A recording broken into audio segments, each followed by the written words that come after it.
አንዷ ምን ትላለች? ቤቴ ኑር ነበረ ብርሃን ነበረ ራስ ያጨለምኩት ትላለች። ታሪኩ ምንድነው? ተጋቡ።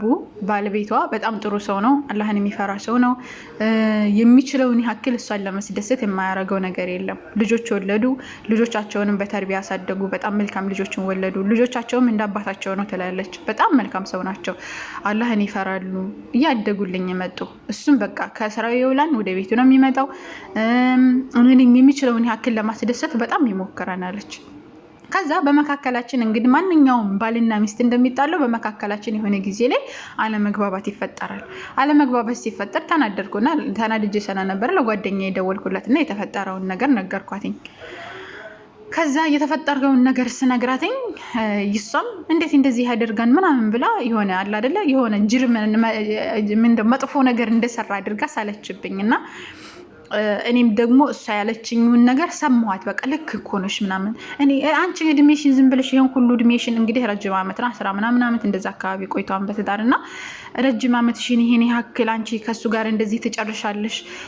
ይሱን ለምንድን ነው የምታገለግሉ? ቤት ውስጥ የሱ ሰራተኛ ነሽ እንዴ? እሷ ማለት ቤቷን እንግዲህ ማንኛውም ሴት ቤቱን እንደሚጠብቀው ትጠብቃለች። እሷ ስራ አሰራም፣ ቤት ውስጥ የቤት እመቤት ናት። እንጀራ ትጋገራለች፣ ትሰራለች። ማንኛውም ሚስት እንደምታደርገው ልብሱን ታጥባለች ወዘተ ነገራቶች ማለት ነው። እና ሰራተኛም ማለት በጣም የሚገርመው ነገር ሰራተኛም ቀጥሮላት ነው የሚያሰራው ማለት ነው።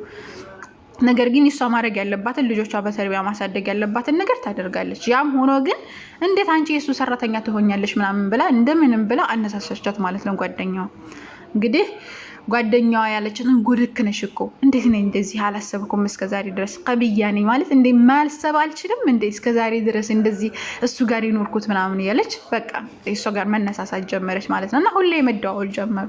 ከዛ ነገሩ በፊት ሲጣሉ ሳለ ቶሎ ብሎ የሚበርደው ነገር እየባሰ መጣ ማለት በፊት በጣም ከበድ ያለ ነገር እንኳን ተጣልተው በቀላሉ ነበር የሚፈቱት። አሁን ግን እንደውም እየባሰ መጣ። በትንሽ ነገር ትልቅ አደረጉት ማለት ነው። ይሄን እየሰፋ መጣና ጸቡ እየከረረ መጣ ማለት ነው።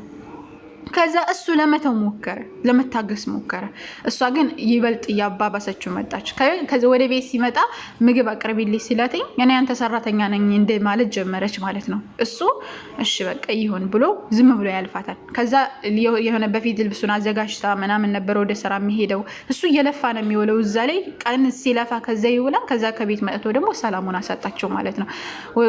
ወደ ስራ ሊሄድ ሲል ራሱ እሱ ልብሱን አውጥቶ ምን ብሎ ካውሎ እንደዛ መሄድ ጀመረ ማለት ነው። እሷ ስታስተካክልለት የነበረውን ሙሉ በሙሉ ተወችው እርግፍ አድርጋ ማለት ነው። ከዛ ከዕለታት አንድ ቀን በጣም ተናዶ ከስራ ቦታው ተናዶ እንትኖቹ አብረውት የሚሰሩት ልጆች ሰዎች አናድደውትኝ ወደ ቤት ይመጣል። ከዛ ከቤት አርፋለሁ ብሎ ነበር የመጣውና ምሳ አርቦ የነበረ ምሳ አቅርቢልኝ አለትኝ። እኔ አንተ ሰራተኛ ነኝ እንዳቀርብህ ብላ ከፈለክ የቀረከው ውጭ አስመጥተህ ብላ እኔ አንተ ሰራተኛ ነኝ እንዳሁንም እንደዚህ የምትለኝ ሁሌ አንተ ሰራተኛ የምስል እንደዚህ ታዘኛለህ ምናምን ብላ ጭራሽ የተለየ ይሱ ያለለበትን ነገር አምጥታ ወሬ አወራች ማለት ነው።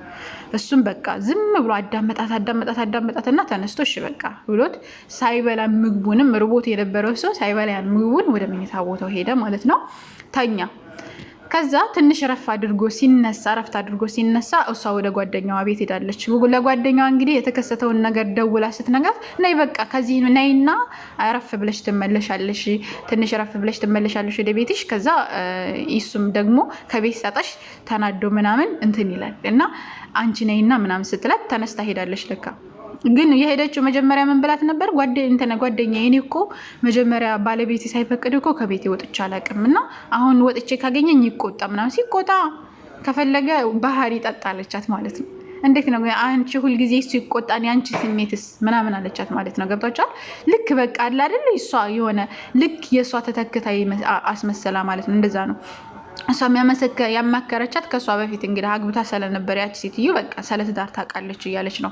እስከዛሬ ድረስ ተበድዬ ነበረ ለካ እያለች እቺኛይቱ የዋህ እንትን ትላለች ማለት ነው። ከዛ ከእንቅልፉ ሲነሳ አላገኛትም ቤት ውስጥ ምን አለገ ደወለላት፣ ለዚች ለሚስትየዋ ማለት ነው። ደወለላት የት ነሽ የለሽም ምሳ ከቤት ስፈልግሽ የለሽም ሲላተኝ ተናዶ ነበረ። ነገር ግን አረጋግቶ ነው የጠየቃትኝ። ከዛ አይ ውጭ ወጥቼ ከጓደኛዬ ጋር ነኝ አለችው። ሳትነግሪኝ አለት አዎ ሳልነግረው ወደ ምን ችግር አለው አሁንስ አበዛው ምናምን ብላ እንደውም ቁጥት በላይ እንደገደ ነው የሚባል እሷ አጥፍታ እሷ መቆጣት ማለት ነው። ከዛ በቃ እሺ እንደዛ ከሆነ ወደ ቤተሰቦችሽ መሄድ ትችያለሽ አላት። ወደ ቤተሰቦችሽ ሂጂ ካሁን በኋላ እኔ አንቺ ጋር እንዴት መኗኗር አልችልም ማለት ምክንያቱም እንደዛ ከተከሰተ ከ7 ወር በኋላ ማለት ነው። ለ7 ወራት ያክል በጣም ለመታገስ ሞከረ ከአቅሙ በላይ ሆነበት። ቤቱ እንዳለ ጀሂም አደረገችው ማለት ነው፣ እሳት አደረገችው እና መታገስ አልቻለም። ከዛ ወደ ቤተሰቦችሽ ሂጂ እኔ ካንቺ ጋር መኖር አልችልም ምናምን ሲላትኝ ፍች እኮ ጠይቀኝ ምናምን ብላ ጓደኛዋን ስታማካርት እባክሽ ሊያስፈራራሽ ነው አሁን እንደዚህ ብሎ በፍጹም አይፈታሽም፣ ዋሽቶ ሊያስፈራራሽ ነው እንደዚህ የሚያደርግሽ፣ ሂጂና አረፍ ብለሽ ነው ቶሎ ወደ ቤተሰቦችሽ ምናምን አለቻት። ከዛ ወደ ቤተሰቦቻት ወጅሊቱ ሂደት እንትናን ይዛ ማለት ነው ልብሷን ይዛ ሰራተኞቹ ልብሶቿን አዘጋጅተው ምናምን ጠበቋት። ልብሷን ይዛ ወደ ቤተሰቦቿ ሄደች ማለት ነው። ከዛ ከቤተሰቦቿ 2 ሳምንት 3 ሳምንት ቆየች። ከዛ በ4ኛው ሳምንት ማለትም በወሩ የፍች ወረቀቷን ላከላት። ከዛ ብትወድቅ ብትነሳ ብትፈርጥ ምን ብትል ምን ታደርግ? ከዛ ለጓደኛዋ ደውላ ልታማከራ ስትል እንግዲህ የራስሽ ጉዳይ አትጨቃጨቂ ብላት ስልኳን ዝግት አደረገችባት።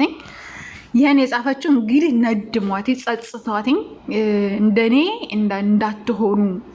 እንዳትሆኑ ብላ ነው እሷ እንደዚህ ያደረገችው ማለት ነው። ገብታችኋል?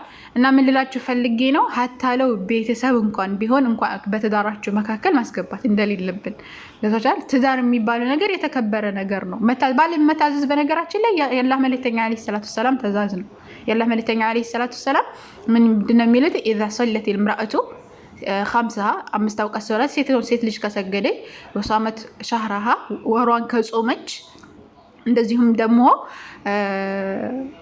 وحسنت فرجها مالتهم انت بلوتان كتبكج وأطاعت يعني انترون كتعززش بعلها ويمجز انتم بالبيتان كتعززش بليلا رياي دمو زوجها ميلالا دخلت من أي أبواب الجنة بيتين يوم بر قبيت بالله كجنة بروج شأتي يفلق شو بر قبيت بالله قال سلزي بال متزز قديتانو بنجارات شل السو ما استدادر قديتا ونده هنولو السو ما استدادر السو كوج عمتو فقتو لفتو مكراو نايتو ليوشن ما إسوان ما استدادر دم قديتا ونده هنولو إنيام دقمو سيتم دمو بال متزز قديتا وانو أهون لي يراسو قدي أكل ملشلت تفاعل ጠጪ ወንድ እኮ ከሴት ጋር እኩል ነው ምናምን የሚባለው ነገር ይሄ የአውሮፓውያን አመለካከት ነው።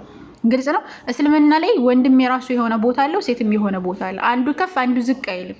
ገብቷችሁ ኋላ የሆነ አንዳንድ ጊዜ ሴት የምትበልጥበት ቦታ አለ፣ ወንድ የሚበልጥበት ቦታ አለ። በዚህ በባልነት ደግሞ ባል ሲሆን መታዘዝ ያለብን ነገር እንዳለ ነው የአላህ መልእክተኛ አለይሂ ሰላቱ ሰላም የነገሩን ማለት ነው። ስለዚህ ጥንቃቄ አድርጉ። ሴት ልጅ ባሏን መታዘዝ አለባት። ከቤት ራሷን መወጣት አለባት እና ሚስጥራችሁን ለጓደኞቻችሁ አትናገሩ። መናገር ካለባችሁ ራሱ ያኔ ጓደኛ በጣም መልካም ነው ምናምን ብላችሁ ካሰባችሁ በቃ የሆነ አለ አይደል የምታማክሩትን ሰው ለይታችሁ ማወቅ መቻል አለባችሁ። ያንንም ደግሞ ከአቅማችሁ በላይ ከሆነ ነው። አላህ ዘወጀል እኮ ከቤተሰቦቻችን ከእናንተ ቤተሰቦች ለነሱ መልካም የሚሆኑትን ሰዎች መርጠን እኮ ሽማግሌ እንድናደርግ አስቀምጠዋል። ግን ደግሞ የመጨረሻ አማራጭ ከሆነ ነው ይሄ መጀመሪያ ያስቀመጠው ነገር አላህ ሱብሃነሁ ወተዓላ ሚስትና ከባል ሲጣሉ መጀመሪያ መመካከር እንዳለባቸው፣ ከዛ በኋላ መገሳጸጽ እንዳለባቸው፣ በመኝታ መለያየት፣ ከዛ በሌሎችም አሉ ማለት ነው።